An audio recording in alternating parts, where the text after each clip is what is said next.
안녕하십니까, 사마왕고입니다. 오늘은 자영업에 대한 이야기를 한번 해볼까 합니다. 사마왕고 TV에서는 처음으로 이제 사마왕고와는 관련이 없는, 근데 관련이 완전히 없나? 뭐 그건 잘 모르겠는데, 아무튼 음식점업에 대해서 앞으로 계속 영상을 찍어 나갈 생각인데, 오늘은 첫 번째 시간이니까 적당한 이야기를 하나 골라서 한번 해보겠습니다. 오늘 말씀드릴 주제는 뭐냐 하면, 보통 장사 처음 하시는 분들이 이렇게 나는 무슨 음식을 할까 이렇게 고민하시다가 이렇게 돌아댕겨요. 처음에 장사 준비를 하실 때 돌아다니시고 하는데, 가령 서울이다 치면 경기권도 돌아댕기고 어디 뭐 특이한 음식 혹은 맛있는 음식 뭐 이런 거 찾아서 이렇게 먹어보고 그래요. 아이템을 찾아 돌아댕기는 건데, 주로 가는 데가 이제 손님이 아주 많은 뭐 대박 맛집들, 줄 서서 먹는 데들, 아니면 뭐 그에 비견할 만큼 하루 종일 바쁜 데들 이렇게 돌아다니시고 그러죠. 그러다가 이제 얻어 걸리면, 이제 가령 예를 들면은 무슨 가령 뭐 돈가스 집이었다. 그 집이 막 돈가스 집에 막 줄을 서서 막 먹을 수도 없어. 근데 줄을 서가지고 먹어보니까 너무 맛있어. 그 돈가스를 배우고 싶은데, 그러려면 어떻게 해야 되죠? 돈가스 집 사장한테 음식을 전수를 해달라고 부탁을 해야 되겠죠. 그럴 경우에 이제 일어나는 이야기를 한번 다뤄볼까 해요. 저도 그런 경험이 있어요. 쭈꾸미집을 5년 정도 했었는데 어디서 배워와야 되겠다라고는 생각이 됐죠. 여기 뭐 동대문에 있는 제일 유명한 철판 쭈꾸미집에서 배우려고 트라이를 한 적도 있었고, 그 막 쭈꾸미집은 한 하루에만 해도 뭐 매상이 한 1,000만 원씩 됐었거든요. 이 음식을 하면 대박이 나겠구나 이런 생각으로 이제 가서 뭐 쭈꾸미집 사장한테 얘기도 해보고, 뭐 전수를 해주면 안 되겠냐, 전수 받는데 혹시 비용을 받냐 뭐 이런 거 물어보기도 하고, 대답을 들었는데 뭐 전수 비용 2,000만 원이라고 그러더라고요. 그때 당시로. 결국 전수를 뭐 그 집에서 받진 않았는데 다른 집에서 돈을 내고 제가 전수를 받은 적이 있어요. 이 음식이면은 무조건 성공하겠구나 라고 생각을 해서 저희 동네에다가 차렸는데, 생각보다 장사가 그렇게 잘 되질 않는 거예요. 그 쭈꾸미집 막 잘 되는 집, 원조집을 가면 사람들이 막 극찬을 해요. 막 손님들이 막 너무 맛있다 하는데, 우리 동네에서 제가 처음 장사를 시작하니까 손님들 반응이 어우 매워, 이걸 어떻게 사람이 먹어, 어떻게 이렇게 매운 걸 팔 수가 있죠, 이것부터 시작해서 온갖 클레임이 다 잡히고 매출은 매출대로 없고, 뭐 그런 상태가 몇 개월은 계속 지속이 됐던 것 같아요. 적자를 계속 본 거죠. 이런 일이 제가 장사를 그만두고 나서 생각을 해보니까 이유를 알 만큼은 알겠더라고요. 무슨 얘기냐, 그 동대문에 지금 현재도 지금 손님이 굉장히 많은 그 쭈꾸미집은 꼭 맛만으로 저렇게 지금 현재의 대박집이 되었을까, 이런 궁금증이 들더라고요, 저는. 그러니까 제가 손님 입장에서는 대박집의 비결은 맛이라고 생각을 해요. 다 그렇게 생각을 해요. 처음 장사하시는 분들 전부 그렇게 생각해요. 열이면 열 전부. 꼭 맛이었을까? 옛날 동대문에서 장사를 처음 했던 그 쭈꾸미집은 지금 뭐 한 전통이 한 30년 됐죠. 처음에 오픈할 당시에는 월요일날 가령 오징어 볶음하고, 화요일날 된장찌개하고, 수요일날 쭈꾸미 볶음하고, 뭐 이런 식으로 이제 백반집이었는데, 쭈꾸미 볶음이 맛있으니까 사람들이 이제 맛있다 하니까 이쪽으로 돌아선 게 된 거죠. 그리고 그 당시에 동대문에는 뭐가 많죠? 그 주변에 다 시장 상인들이에요. 시장 상인들, 회사원들, 사람이 많아요. 또 가게 수도 적었어.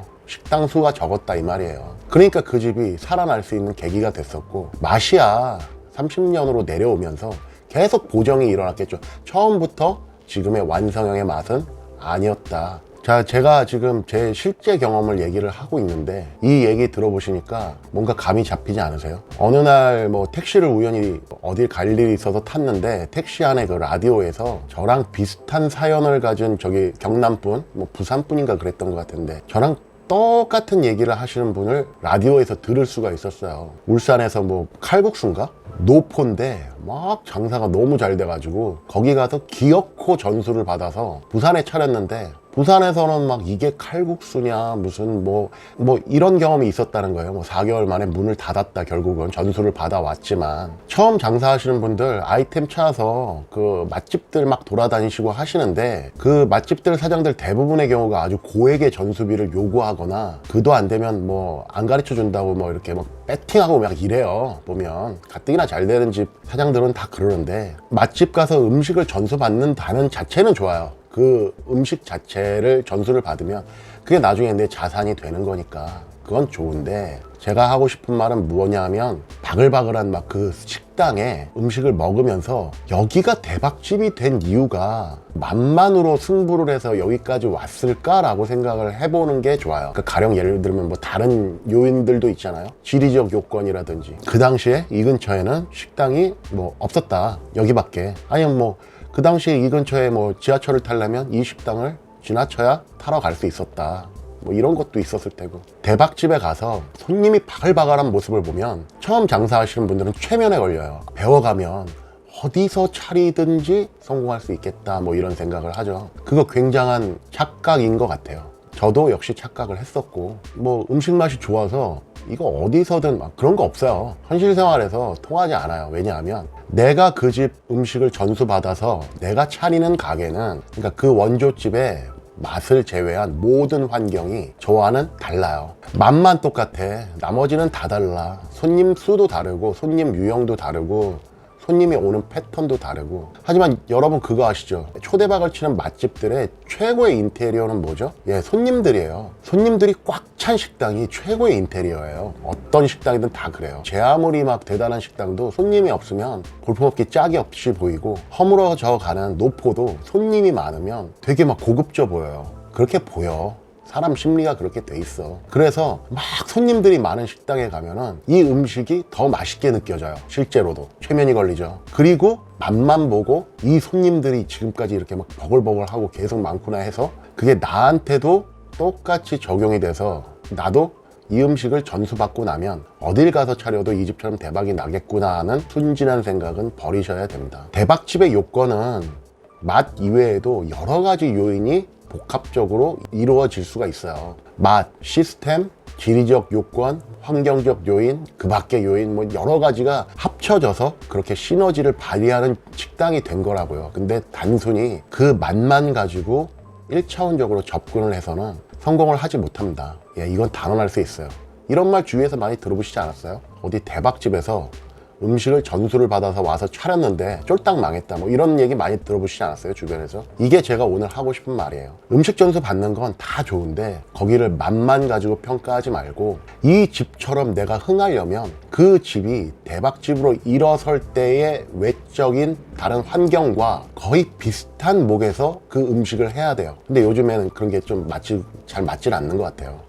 그런 데를 찾는 것도 힘들고, 사람 많고 손님 많고 돈 잘 쓰고 뭐 다 따지면 세월은 변하니까 그런 게 좀 힘들어요. 어디 맛집 가서 그 사장한테 전수 좀 해달라고 막 제발 막 부탁한다고 막 무릎 꿇고 빌고, 그것도 모자라서 수천만 원 막 변수비를 안기고 이러는 시간에 차라리 그냥 자기 개발을 하시는 게 좀 낫지 않을까, 뭐 이런 생각도 해보고요. 생각을 해보셔야 돼요. 그리고 전수비를 주던 공짜로 하건 그런 결정은 신중하게 내리시는 게 좋아요. 왜냐하면 나중에 가게를 오픈하고 나서 후회를 하면 늦어요. 차라리 그냥 안 하는 게 낫죠. 요즘 세상 자영업 식당에서 먹고 살기 정말 힘들어요. 한번 망하면 끝이에요. 인생 끝. 보전이 안 돼요. 회복이 안 돼. 신중하게 생각하고 신중하게 행동을 해야 된다. 오늘 말씀은 여기까지였고요. 다음에 자영업 얘기는 2탄으로 돌아오도록 하겠습니다. 오늘은 1탄이었고요.